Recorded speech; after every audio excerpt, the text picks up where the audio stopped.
So we had a good stay at Ibis, and Sharad, you were also happy, right? Yes. So this was a good stay at Chennai. Weather is really good, and now we are heading for our favorite restaurant A2B for a breakfast. I Pongal know for me. Shriprada is going to have Pongal, and today we conclude our journey. Midnight we start from Chennai to Pune. It was amazing. Thank you Krishna, thank you Narsiya for kind of a dream came true. Hari Bol.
गाण फुलासारखी गाण दादा मला एक चेटकीनं आण चेटकीनं आणा याला गाढवाची गाडी गाढवाच्या गाडीला बेडकाची जोडी बेडकाची जोडी तुझे चिखलाचे रान दादा मला एक चेटकीनं आण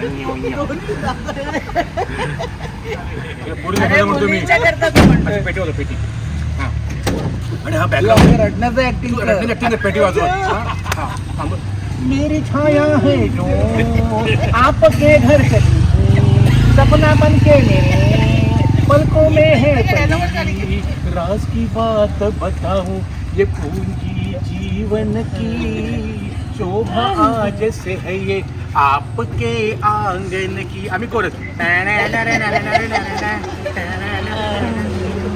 आमचं काम कोरस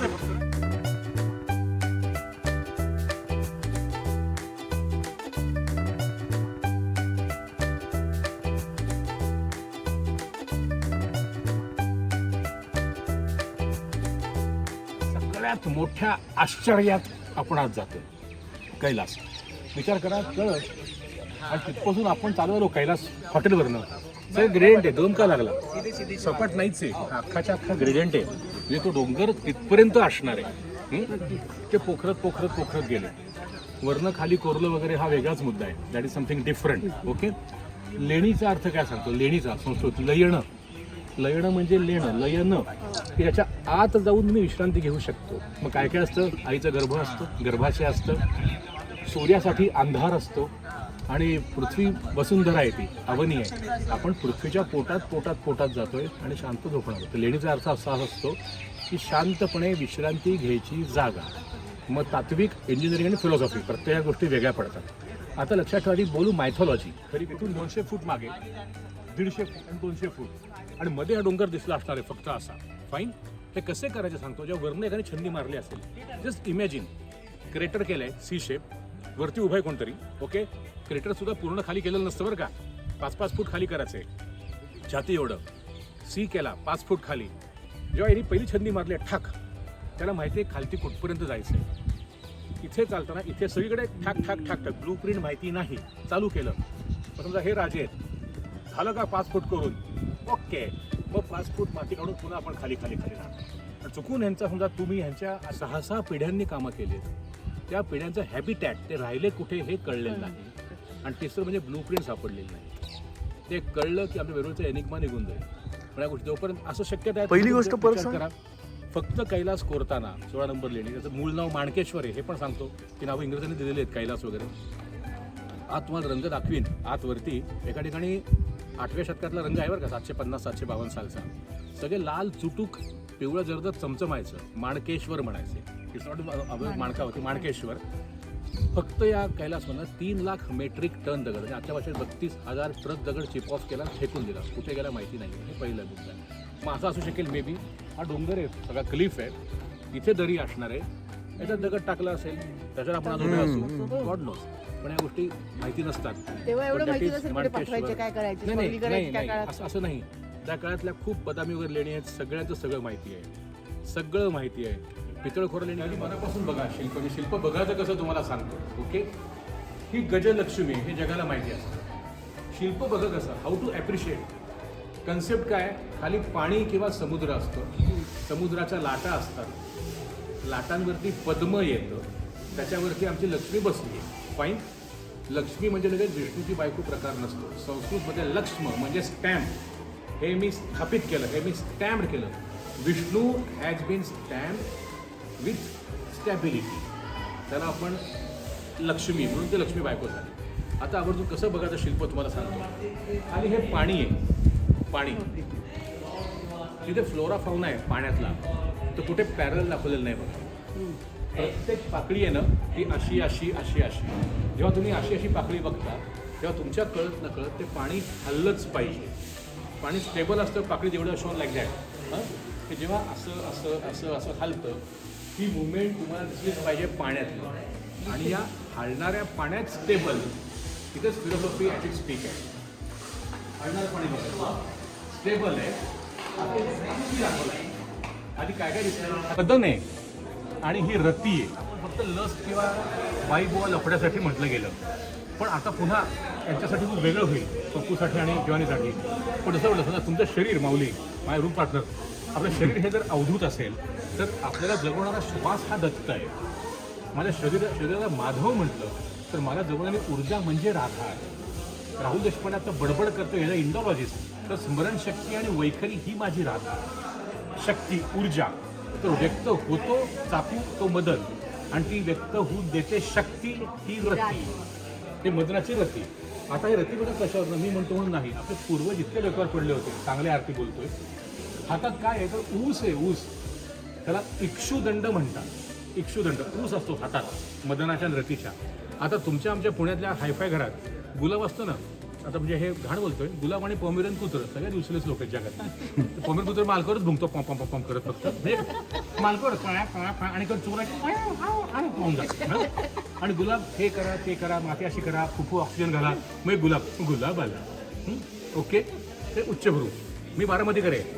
तुम्ही आमची वाट लावली आत्ता निवडणुकीत, पण मी बारामतीकर आहे. पण एक लक्षात ठेवा अवघडच होऊन, ऊस काय माहिती आहे का, हे किती आपले पूर्वज भारी होते बघा.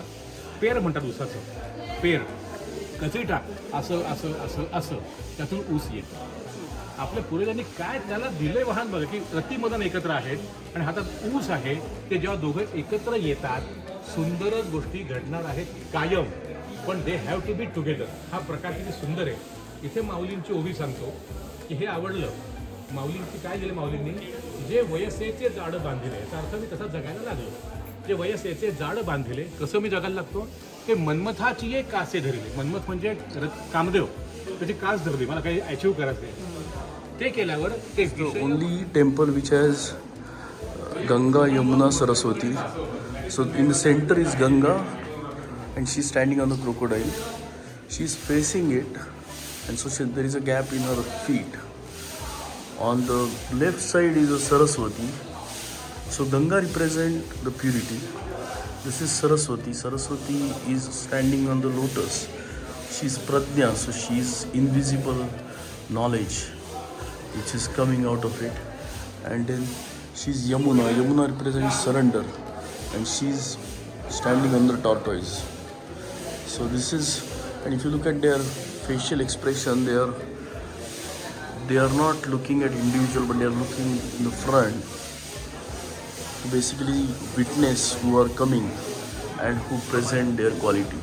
So Ganga is purity, Saraswati is knowledge, and Yamuna is surrender.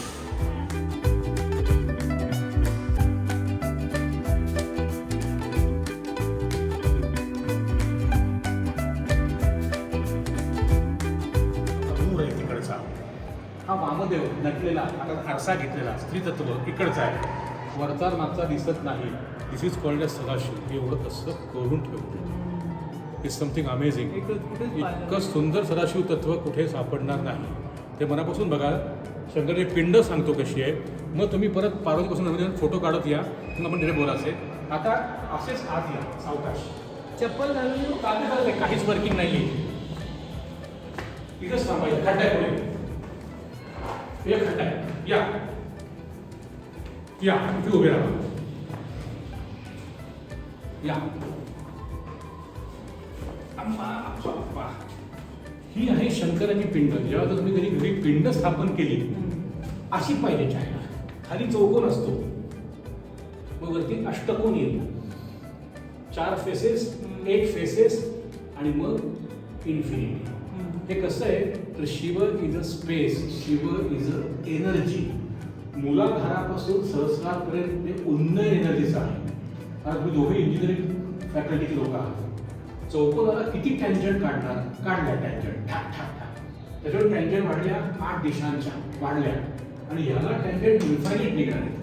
म्हणजे छोट्या एनर्जीपासून करून एनर्जीचं उन्नयन जे आहे दॅट इज शंकराची पिंडी.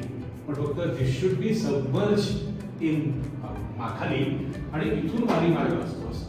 त्याच्यामुळे हे जे दिसलं शंकराची पिंड साळुंका खाली हे असेल तर ती खरी शास्त्रीय पिंड शंकराची आहे.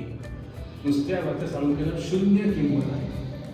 पण पिंडी हॅज टू बी लाईक दिस. तुम्ही जर त्यातले पण आहात तरी शंकराची पिंड जर डिझाईन करायची वेळ आली चौकोन, चौकोनाला आम्ही म्हणतो ब्रह्मा.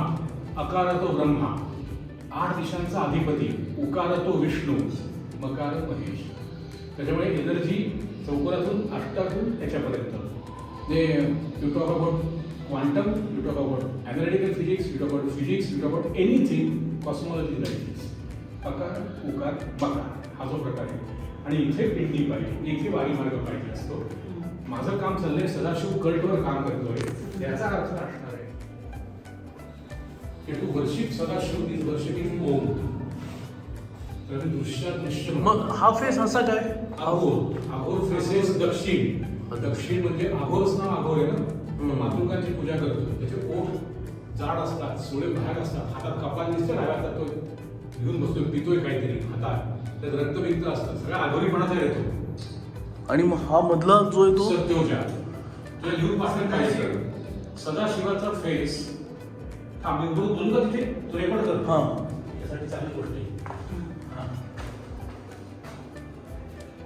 Okay done. ऍक्शन. तर सदाशिव कल्ट हा शंकराचा एक आपण शैविझमचं फिलॉसॉफी म्हणून किंवा इथं सिलेबस म्हणून शैविझमचं. सदाशिव 5 चेहरे असतात. The face which faces west, पश्चिमेकडे बघतो त्याला म्हणतात सद्योजा. उत्तरेकडे बघतो त्याला म्हणतात वामदेव. दक्षिणेकडे बघतो त्याला म्हणतात अघोर. पूर्वेकडे बघतो मागे त्याला म्हणतात तत्पुरुष. आणि वरती बघतो ऊर्ध्व त्याला म्हणतात ईशान. पण आता ऐकलं की 3 चेहरे दाखवू शकता तुम्ही. त्याच्यामुळे हे 3 चेहरे आहेत आणि प्रत्येक चेहऱ्यावरती पुराण आहे, प्रत्येक चेहऱ्यावरची आगम आहे. बेसिक सदाशिव त्याला दृश्यादृश्य म्हणतो. 3 गोष्टी अ उ म दिसतं, आदरण टिंब दिसत नाही. त्यासाठी सदाशिव कळतं. शिव कन्सेप्टमध्ये शिव इज अ कन्सेप्ट, अदृश्य.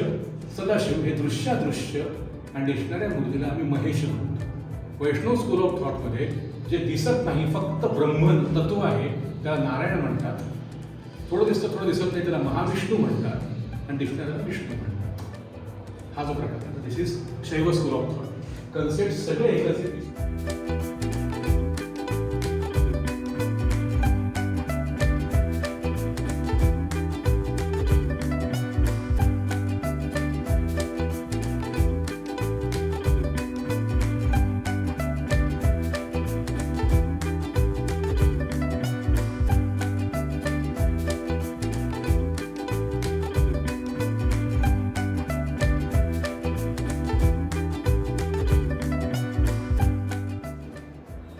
ती माणसं जिवंत असतील नसतील पण आमच्या लोकांची नावच माहिती नाहीत. आणि मी आवर्जून सांगेन माझे ते 2 वाक्य होती. ते आमचे इंदुरकर सरचे एक होता देऊळ कार्यक्रम करायचे.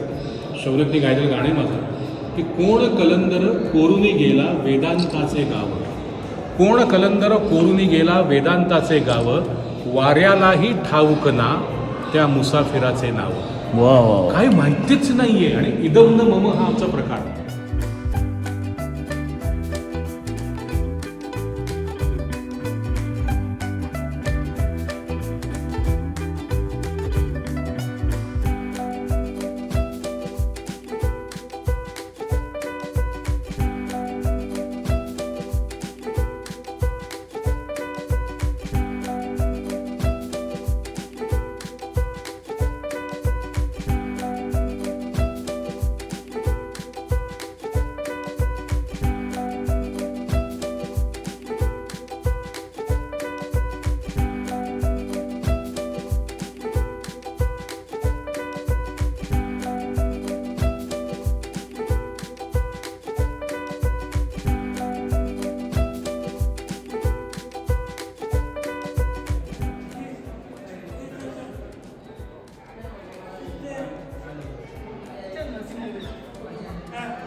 गोष्ट चालू होते बरोबर मध्यभागी एक चौरंगावर माणूस बसलाय.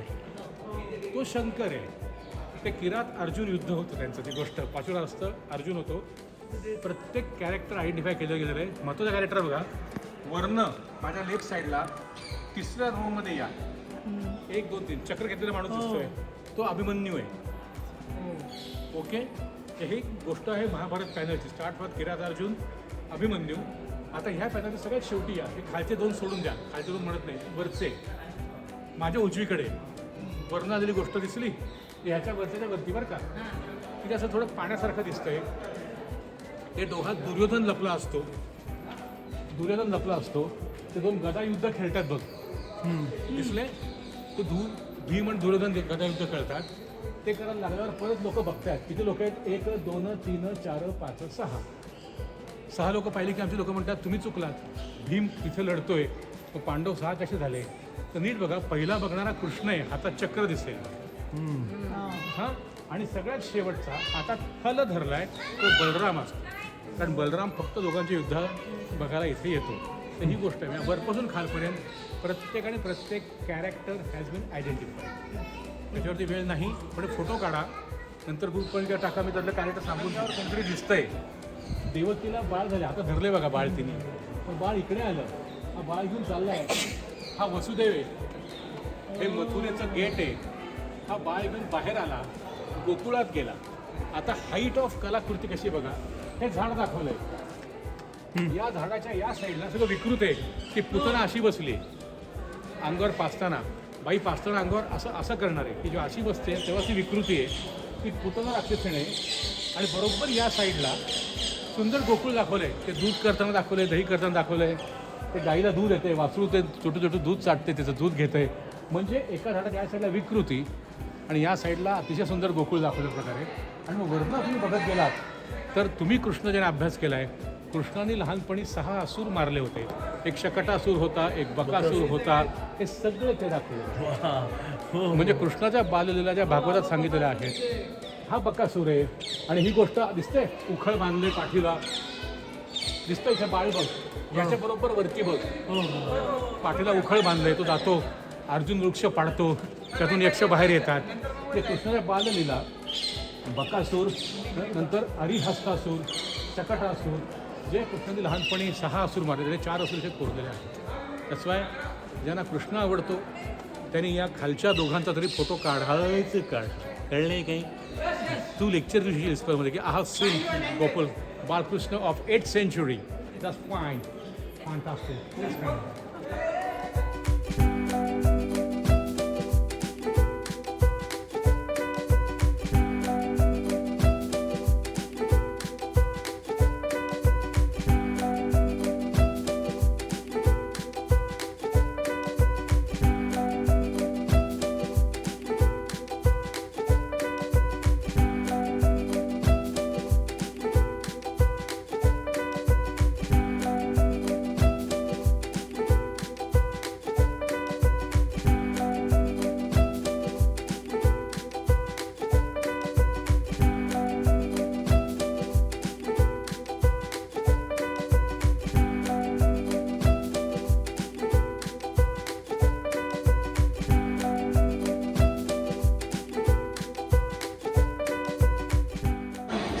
एक श्लोकी रामायण माहिती आहे, कधी ऐकलं आहे की हे रामायण आहे. असं म्हणलं की तिकडे महाभारत, तिकडे रामायण असतं. तर रामायण कसं चालू होतं बघा, एक श्लोकी रामायण कोरलं आहे आणि वाटेल ते कोरलेलं नाही. कुठलं रामायण तुम्हाला सांगतो, एक श्लोक कसा आहे तो. श्लोक कसा आहे की आदौ राम तपोवनाभिगमनम हत्वा मृगम कांचनम वैदेही हरणम जटायुमरणम सुग्रीव संभाषणम. मग काय होतं, वाली निर्दालनम समुद्रतरणम लंकापुरी दाहनम पश्चात रावण कुंभकर्णादि हननम एतद की रामायणम. आता बघा कसं आहे, सगळ्यात वरचं बघा, सगळ्यात वरती इथून सुरू होतं. टांगडाक टांगडाक दशरथ राजा आहे, तो रामाला सांगतोय कैकेयीकडनं मिळालेले वर वगैरे आहेत, तुला वनात जायचे बाळा. पहिल्या ओळीत बरोबर मध्यभागी तुम्हाला देऊळ दिसेल, दार दिसेल. ते दार आहे आपल्या अयोध्येचं दार आहे, तिथून बाहेर पडले. सगळ्यात शेवटी निषादपती गुहा, नकोस नौके, नौका घेऊन उभा आहे, सापडले. आदौ राम तपोवनाभिगमनम.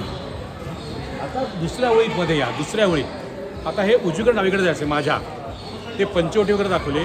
बरोबर मध्यभागी अशी एक स्त्री दाखवली, असे केस पिंजारलेली, ती आहे शूर्पणखा.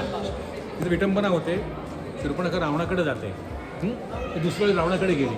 आता तिसऱ्या वेळीत बघा, म्हणजे गोष्ट कशी आहे, अशी अशी आणि मग अशी. तिसऱ्या वेळी पाहिलं कांचनमृग दिसतोय.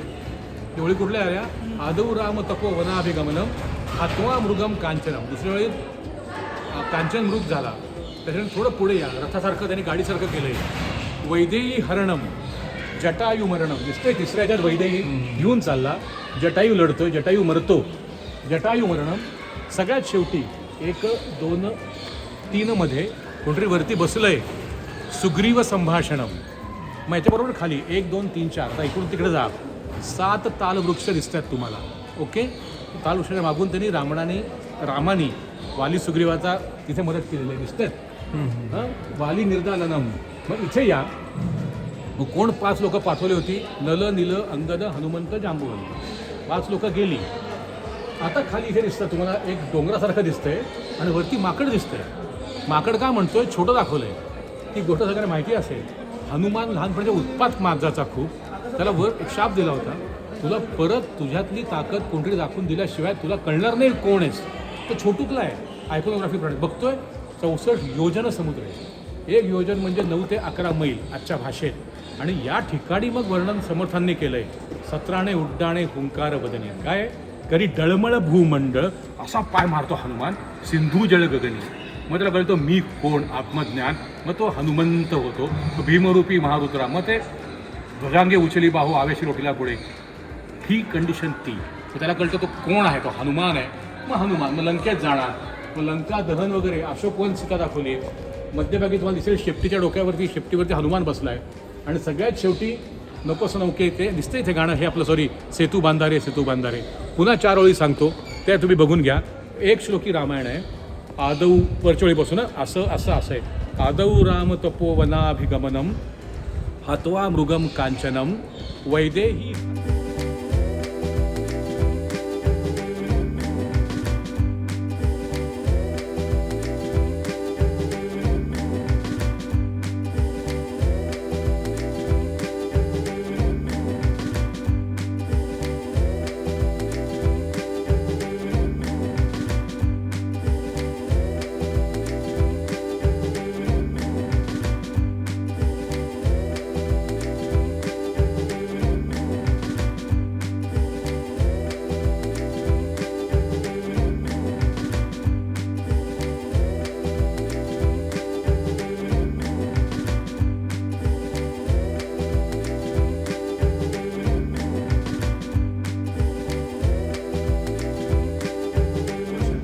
आपण जनरल मूर्ती बघू, काय आहे हे, हा नंदी आहे, ही झूल घातली आहे. म्हणजे हे पोर्ट्रेट शिल्प आहे, घडत काही नाही आहे, स्टुडिओत केलेलं आहे. कोण आहे, शंकर आहे. हलकट लोकांवरती मान बरेच कापून टाकले. उमा महेश्वर आहे, त्याला माहीत. उमा महेश्वर आहे, स्कंद आहे. म्हणजे शिवपरिवार तुम्हाला इथे सगळं दिसतोय. चामर धारिणी म्हणजे वारा घालणारे आहेत. आता लक्षात ठेवतो म्हणा, एवढं काय, त्याला म्हणतो सोमस्कंद मूर्ती. उमा सहित सा, तो सोम सौम्य आणि स्कंद त्यांचा बाळ. हां, आता लक्षात घ्या, बाळाचे फोटो काढताना आपण काय असं करतं बाळ. पोराला माहिती असतं देऊळ कोणाचं आहे. ह्युमन इमोशन्स काय अप्रतिम आहेत बघा. पण दुर्दैवाने कोणी देऊळमध्ये बघतच नाही. हे स्कंद आहे, तो मुलगा आहे त्यांचा. ही नोज कोणाचं देऊळ आहे. Just look at the finger, my papa. दाखवते बघ बोर्ड, दिसलं का हे बोर्ड. अशा वेरूळमधलं शिल्प बोलतं. आपण आता फक्त झुपकन जात असतो की ही नोज हा बच्चू आहे. कोणाचं देऊळ आहे. माझ्या बाप्पाचं. माय मग तात हा माय पप्पा, माय डॅडू, बाप मा.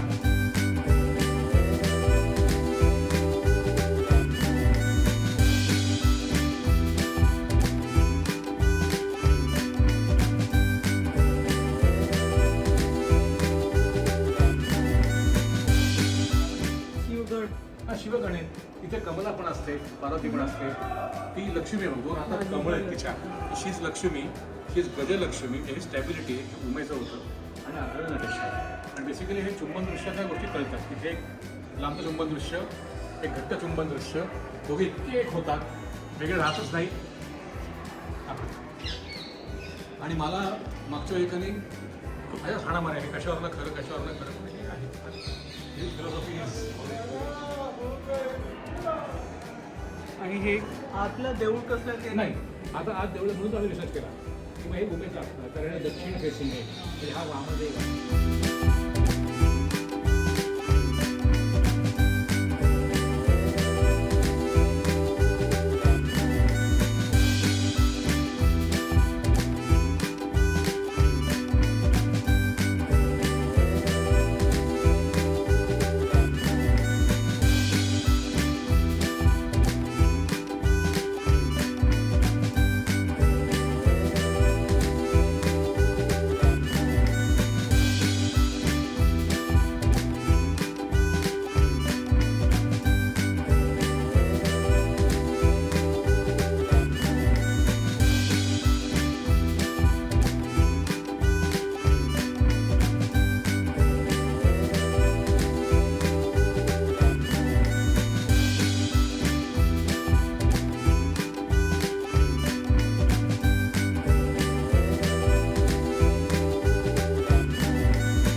महाबळेश्वर केव्हमध्ये आहे. ओके, इथे काय कन्सेप्ट कसं आहे बघा, आधी होती आपली लज्जा टोळी. आपण काय म्हणतो की आपण बायकांना मानत नाही वगैरे वगैरे वॉटेवर म्हणतो. पण वी स्टार्टेड वर्शिपिंग योनी, वी स्टार्टेड वर्शिपिंग लिंग. कारण योनी लिंग एक आलं तर काहीतरी घडणार आहे माहिती होतं. ओके, नंतर कळलं की योनीची पूजा करते पण ती आई आहे माझी, ती सर्जनशीलता सृजनशीलता आहे. मग तिला आपण मूळ शक्ती केलं. मार्कंडेय पुराणात ती झाली माझ्यावर म्हणजे मीच मूळ शक्ती. मग कळलं मूळ शक्ती नाही आहे, शिवशक्ती धार आणि चाकू ते एकत्र पाहिजे तर काहीतरी होणार आहे. मग तिला मी केलं मातृका. मातृका म्हणजे अफाट शक्ती आहे पण मांडीवर बाळ आहे तिच्या आणि तिथे सृजनशक्ती सर्जनशीलता आहे. तर embodiment of God, she became embodiment of God. आणि सगळ्यात शेवटी कळलं नाही नाही ती अजून मूळ शक्ती आहे. मग तिला आपण केलं देवशक्ती म्हणजे सालंकृत उमा किंवा सालंकृत लक्ष्मी. ते योनीवरून ती लक्ष्मी झाली. किती बदललं पण लिंग हॅज स्टील टुडे रिमेन लिंग ओनली. हा मोठा प्रकार आहे पूजेतला. ओके, तर हा मातृका पट घेऊ शकतो की एम्बॉडीमेंट ऑफ गॉड. आता होतं कसं बघा, मी ठरवतो मी जगणार हे अतिशय मनापासून केव्हा बघायचे. प्रत्येकाबरोबर उभे राहून संवाद साधा 5 झाला कोणी करून जात नाही, परत देणं होत नाही. मी इथे जाताना रडतो काय, मी चालू करतो आयुष्य, मी जगणार. मग असं त्याला म्हणतात ब्रह्म इनिशिएशन. त्याचं एम्बॉडीमेंट फिमेल कोण तर ब्रह्माणी किंवा ब्राह्मणी. ब्रह्माणी मग मी ठरवतो मी जगणार. ब्रह्मी सुरू झालं पण डोकं पाहिजे जगायला, विचार पाहिजे. ते महेश, मग ती असते माहेश्वरी. बाळा सकाळ मी इच्छा सुरू केलं, डोकं पण आहे पण मला लालसा चित्त, मला अगदी ईर्ष्या म्हणत नाही, रस म्हणत नाही पण इच्छाशक्ती पाहिजे. ती कुमाराची कौमारी म्हणून. So when have initiation, when have analytical power, when have greed to do something, मी स्टेबल बनते. आय बिकम वैष्णवी, विष्णूची. सगळं चांगलं असं लक्षात ठेवा. आपण मधून असे काळात जाणार होतो. नको ते जन्म, नको ते मृत्यू, नको तो बिझनेस बोंबळणं आयुष्यात येणार आहे. You have to pull yourself out. पण ती असते वाराही. वाराह तुम्ही त्याला भूदेवीला बाहेर काढलं. ओके, यू हॅव टू बी वाराही. आणि जेव्हा तुम्ही सगळे आहात वाराहीपर्यंत स्वतःला बाहेर काढलंय, कोणाला भाग तुम्हाला अडकवणार आहे. You start ruling the world. Indra, you become Indrani. आणि कितीही जरी असलं तरी नजर लावायला थोडं निगेटिव्हिटी आपली लोक आपल्याबरोबर असतातच. त्याला म्हणतात चामुंडा. ह्या 7 आस्पेक्ट्स ऑफ लाईफ शक्ती रूपातून आपल्याबरोबर असतात. आणि जेव्हा मी म्हणतो की मी जगणार, बिनधास्त जगणार, तर रामदास स्वामी काय म्हणतात, वाटेल ते जग पण परंतु तेथे भगवंताचे अधिष्ठान पाहिजे.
सिद्धिदं बल्हाडो सीताराम राम राम जय राजा राम राम राम